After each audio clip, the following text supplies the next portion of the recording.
മറ്റു വാർത്തയിലേക്ക് പോവുകയാണ്. തിരുവനന്തപുരത്ത് കെ മുരളീധരന് വേണ്ടി DCCയുടെ ഓഫീസിന് മുന്നിൽ മതിലിൽ പോസ്റ്ററുകൾ ഒരുപാട് പതിച്ചിട്ടുണ്ട് എന്നുള്ളതാണ് ഏറ്റവും പുതുതായിട്ട് വരുന്നത്. കോൺഗ്രസിനെ നയിക്കാൻ നായകനായി കെ മുരളീധരൻ ഉണ്ടാകണമെന്നാണ് പോസ്റ്ററിലെ ആവശ്യം.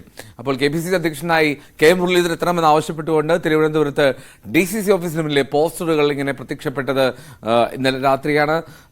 VV വിനോദ് ചേരുന്നത് അവിടെ നിന്ന്. Vinod, good morning. അപ്പോ പോസ്റ്ററുകളൊക്കെ പതിഞ്ഞല്ലോ. അപ്പോൾ അതിന്റെ ഒരു സാഹചര്യം, തിരുവനന്തപുരത്തേക്ക് മുരളീധരനെ എത്തിക്കുക, സംസ്ഥാനത്തിന്റെ കോൺഗ്രസിന്റെ നായക പദവിയിലേക്ക് എത്തിക്കുക എന്നുള്ള ആവശ്യമൊക്കെ കാര്യമായി ഉയരുന്നുണ്ടല്ലോ.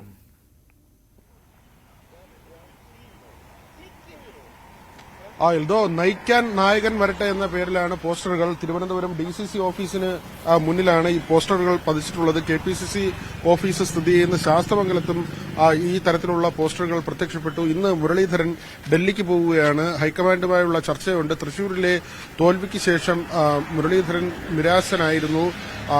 തന്റെ തോൽവി അത് പലവിധ കാരണങ്ങൾ, പാർട്ടിയുടെ ഏകോപനമില്ലായ്മ ഉൾപ്പെടെയുള്ള കാരണങ്ങൾ മുരളീധരൻ പറയുന്ന ഒരു നിലയിൽ, അല്ലെങ്കിൽ ആ തരത്തിൽ അടുപ്പക്കാരോട് ആ കാര്യങ്ങൾ പങ്കുവയ്ക്കുന്ന നിലയിലേക്ക് പോയിരുന്നു. പിന്നീട് KPCC പ്രസിഡന്റ് K സുധാകരൻ തന്നെ മുരളീധരനെ കോഴിക്കോട് വീട്ടിലെത്തി കണ്ടിരുന്നു. ഇപ്പോൾ മുരളീധരന് അർഹമായൊരിടം അത് എവിടെ നൽകും എന്നത് സംബന്ധിച്ചുള്ള ചർച്ചയും കോൺഗ്രസിനുള്ളിൽ നടക്കുന്നുണ്ട്. കാരണം ഈ തൃശൂരിലെ തോൽവിക്ക് ശേഷം അവിടുത്തെ DCC പ്രസിഡന്റ് ഉൾപ്പെടെ ഉള്ളവരിൽ നിന്ന് രാജി എഴുതി വാങ്ങുന്ന നിലയിലേക്ക് പോയിരുന്നു. തൃശൂർ DCCയിൽ കൂട്ടയടി നടന്നിരുന്നു.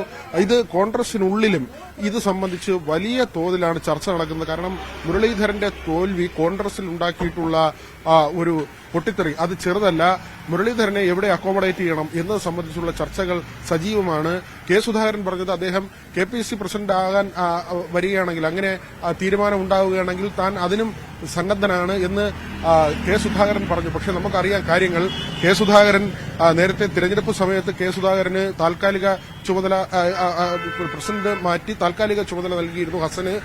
തിരഞ്ഞെടുപ്പ് ഫലം വന്ന ശേഷം സുധാകരനെ തിരിച്ചു കൊണ്ടുവരാൻ ഒരല്പം കാലതാമസം ഉണ്ടായപ്പോൾ തന്നെ സുധാകരൻ അതിൽ ഇടയുന്ന സാഹചര്യം ഉണ്ടായിരുന്നു, പരിഭവിക്കുന്ന സാഹചര്യം ഉണ്ടായിരുന്നു. അതുകൊണ്ട് തന്നെ വളരെ പെട്ടെന്ന് തന്നെ സുധാകരനെ വീണ്ടും പ്രസിഡന്റ് സ്ഥാനത്തേക്ക് കൊണ്ടുവന്നു. മറ്റൊന്ന്, ഇപ്പോൾ പാലക്കാട് ഉപതെരഞ്ഞെടുപ്പ് വരികയാണ്. ഷാഫി പറമ്പിൽ MP ആയതോടുകൂടി പാലക്കാട് ഉപതെരഞ്ഞെടുപ്പ് വരുന്നുണ്ട്. അവിടേക്ക് മുരളീധരനെ പരിഗണിക്കണം എന്ന ഒരു വാദമുണ്ട്, അല്ലെങ്കിൽ അങ്ങനെ കോൺഗ്രസിൽ പറയുന്ന ആളുകളുണ്ട്. അതോടൊപ്പം തന്നെയാണ് രാഹുൽ ഗാന്ധി ഒരുപക്ഷെ വയനാട് ഒഴിഞ്ഞാൽ, അദ്ദേഹം റായ്ബറേലിയിൽ വിജയിച്ച സാഹചര്യത്തിൽ ഒരുപക്ഷെ വയനാട് അദ്ദേഹം ഒഴിയുന്ന സാഹചര്യത്തിൽ, എന്തായിരുന്നാലും അദ്ദേഹത്തിന് ഒരു സീറ്റ് ഒഴിയേണ്ടി വരും, അത് വയനാടാണ്. ആ സീറ്റ് ഒഴിയുന്ന സാഹചര്യത്തിൽ മുരളീധരനെ അവിടേക്ക് പരിഗണിക്കണമോ എന്നതടക്കമുള്ള കാര്യങ്ങൾ. പക്ഷേ താൻ ഉടനെ ഒരു തിരഞ്ഞെടുപ്പിനില്ല എന്ന കാര്യം ഇതിനകം തന്നെ അസന്നിഗ്ധമായി മുരളീധരൻ വ്യക്തമാക്കിയിട്ടുണ്ട്. താൻ ഇനി ഒരു പൊതുപ്രവർത്തനം പോലും തൽക്കാലത്തേക്ക് നിർത്തുന്നു, ഇനി ഒരു പൊതു തെരഞ്ഞെടുപ്പിന് ഇല്ല എന്ന് മുരളീധരൻ പറയുമ്പോൾ അദ്ദേഹം ആഗ്രഹിക്കുന്നത് ഒരുപക്ഷെ അടുത്ത നിയമസഭാ തെരഞ്ഞെടുപ്പിൽ മത്സരിക്കുക എന്നതാണ്. കേരള രാഷ്ട്രീയത്തിലേക്ക് ഒരുപക്ഷെ തിരിച്ചു വരാനുള്ള ഒരു സാഹചര്യമാക്കി. എന്തായിരുന്നാലും ഇതിൽ തോൽവി സംഭവിച്ചു. അങ്ങനെയെങ്കിൽ കേരള രാഷ്ട്രീയത്തിലേക്ക് മടങ്ങി വരാനുള്ള ഒരു സാഹചര്യം അത് മുരളീധരൻ ആഗ്രഹിക്കുന്നു. പക്ഷേ പാലക്കാട് അദ്ദേഹം മത്സരിക്കാൻ സാധ്യതയുണ്ടോ ഇല്ലെന്നത് വ്യക്തമല്ല. കാരണം BJP വലിയ വേരോട്ടമുണ്ടാക്കിയിട്ടുള്ള, BJPക്ക് വലിയ സ്വാധീനമുള്ള ഒരു മണ്ഡലമാണ് പാലക്കാട്. നേമത്ത് മുരളീധരൻ പരാജയപ്പെടുന്നു, തൃശൂരിൽ പരാജയപ്പെടുന്നു. BJPയെ ചെറുക്കാൻ എന്ന വാദം അദ്ദേഹം കൃത്യമായി ഉന്നയിക്കുന്നുണ്ട്. കാരണം പാർട്ടി എവിടെയാണോ തന്നെ നിയോഗിക്കുന്നത് അവിടെ പോകുന്നു, BJPയുടെ വളർച്ച തടയാൻ വേണ്ടിയുള്ള ശ്രമം നടത്തുന്നു എന്ന ഒരു വാദം. നേമത്ത് V ശിവൻകുട്ടി ജയിക്കുമ്പോൾ BJPയെ പരാജയപ്പെടുത്താൻ തന്റെ സ്ഥാനാർത്ഥിത്വം കൂടി കാരണമായെന്ന് മുരളീധരൻ അന്ന് അവകാശപ്പെട്ടു. വിനോദ്, ഈ പോസ്റ്ററുകളുടെ ആ ദൃശ്യങ്ങൾ കാണുമ്പോൾ അതിൽ ഒന്നോ രണ്ടോ പോസ്റ്ററൊന്നുമില്ലോ, നിരവധിയായിട്ടുള്ള പോസ്റ്ററാണ്. അതിൽ നിറഞ്ഞു നിൽക്കാൻ പാകത്തിന് പോസ്റ്ററുകൾ പതിച്ചിട്ടുണ്ട്. അപ്പോൾ അതായത് സമയമെടുത്ത് തന്നെ വളരെ ആസൂത്രിതമായി തന്നെ പതിച്ചതാണ്. ഇത് എപ്പോൾ മുതലാണിത് കണ്ടു തുടങ്ങിയത്? ഇന്നലെ രാത്രിയല്ലേ ഈ പോസ്റ്റർ പതിച്ചിട്ടുണ്ടാവുക?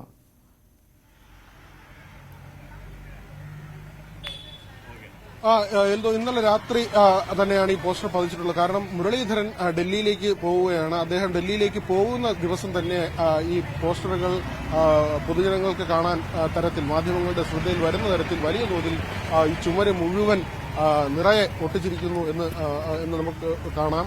കാരണം ഒന്നോ രണ്ടോ പോസ്റ്ററല്ല, അല്ലെങ്കിൽ കൈകൊണ്ട് എഴുതിയതല്ല, കൃത്യമായി പ്രിന്റ് ചെയ്ത നല്ല കളർ ഫുള്ളായിട്ടുള്ള വളരെ വർണ്ണാഭമായ പോസ്റ്റർ തന്നെയാണ്. ഇതിൽ എഴുതിയിരിക്കുന്നത് പ്രിയപ്പെട്ട KM, തിരഞ്ഞെടുപ്പ് എന്ന പോരാട്ടത്തിൽ നിങ്ങൾ പരാജയപ്പെട്ടിരിക്കാം, പക്ഷേ വർഗീയതയ്ക്കെതിരായ പോരാട്ടത്തിൽ നിങ്ങൾ എന്നും അജയ്യനാണ്. അത് നമ്മൾ നേരത്തെ പറഞ്ഞതുപോലെ തന്നെ BJP എവിടെ ശക്തി പ്രാപിക്കുന്നു അവിടെ പാർട്ടി തന്നെ നിയോഗിക്കുന്നു, താൻ BJPയുടെ വളർച്ചയെ തടയാൻ ശ്രമിക്കുന്നു എന്ന മുരളീധരന്റെ വാദം ആ കാര്യം തന്നെയാണ് ഈ വരികളിലും നിറയുന്നത്. അങ്ങേക്കായിരം അഭിവാദ്യങ്ങൾ. കോൺഗ്രസ് പാർട്ടിയെ നയിക്കാൻ നായകനായി അങ്ങ് ഉണ്ടാകണം. എന്നും എപ്പോഴും ഞങ്ങളുണ്ട് അങ്ങയോടൊപ്പം. കോൺഗ്രസ് പ്രവർത്തകർ, തിരുവനന്തപുരം. ഏതെങ്കിലും ഒരു ഗ്രൂപ്പിന്റെയോ അല്ലെങ്കിൽ മറ്റേതെങ്കിലും ഒരു വിഭാഗത്തിന്റെയോ പേരിലൊന്നുമല്ല, കോൺഗ്രസ് പ്രവർത്തകർ എന്ന ലേബലിൽ തന്നെയാണ്. മറ്റ് ഗ്രൂപ്പ് വ്യത്യാസമൊന്നും ഇല്ലാത്ത തരത്തിലുള്ള ഒരു പ്രയോഗമാണ് കോൺഗ്രസ് പ്രവർത്തകർ ഒന്നാകെ ആഗ്രഹിക്കുന്നു. നേരത്തെ KPC പ്രസിഡന്റ് ആയിട്ടുള്ള ആളാണ് മുരളീധരൻ. ആ പദവിയിലേക്ക് അദ്ദേഹം തിരികെ വരണം, പാർട്ടിയെ നയിക്കണം എന്ന ആഗ്രഹം. അവിടെയും ഈ സാമുദായിക സമവാക്യങ്ങളൊക്കെ ഉണ്ട്. മുരളീധരൻ വരുമ്പോൾ അങ്ങനെ വന്നാൽ, അങ്ങനെ ഒരു അവസരം മുരളീധരൻ ലഭിച്ചാൽ മറ്റ് സ്ഥാനങ്ങളെ സംബന്ധിച്ചുള്ള ചർച്ചകൾ ഉയർന്നു വരാം. അത് ഏത് തരത്തിലായിരിക്കണം, അതിന്റെ ഫോർമുല എന്ന കാര്യങ്ങളൊക്കെയും പരിഗണിക്കേണ്ടതുണ്ട്. പക്ഷേ ഇപ്പോൾ ഈ ആദ്യത്തെ 2019 ശബരിമല വിഷയം ഉൾപ്പെടെ കത്തി നിൽക്കുമ്പോൾ UDFന് വലിയ മേൽക്കൈ ഉണ്ടാകുന്നു. അങ്ങനെ വലിയ വിജയമുണ്ടായി 19 സീറ്റുകളിലേക്ക് വരുന്ന ഒരു നില.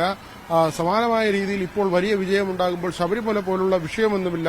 അവിടെയാണ് സുധാകരൻ തന്റെ ഒരു ക്ലെയിം ഉന്നയിക്കുന്നത്. കാരണം പാർട്ടിയെ നയിക്കാൻ, ശക്തമായി നയിക്കാൻ പ്രസിഡന്റ് എന്ന നിലയിൽ താൻ ഉണ്ടായിരുന്നു. പക്ഷേ MP ആകുമ്പോൾ അദ്ദേഹത്തിന് വേണമെങ്കിൽ ഹൈക്കമാൻഡിന് 2 സ്ഥാനമുണ്ട്.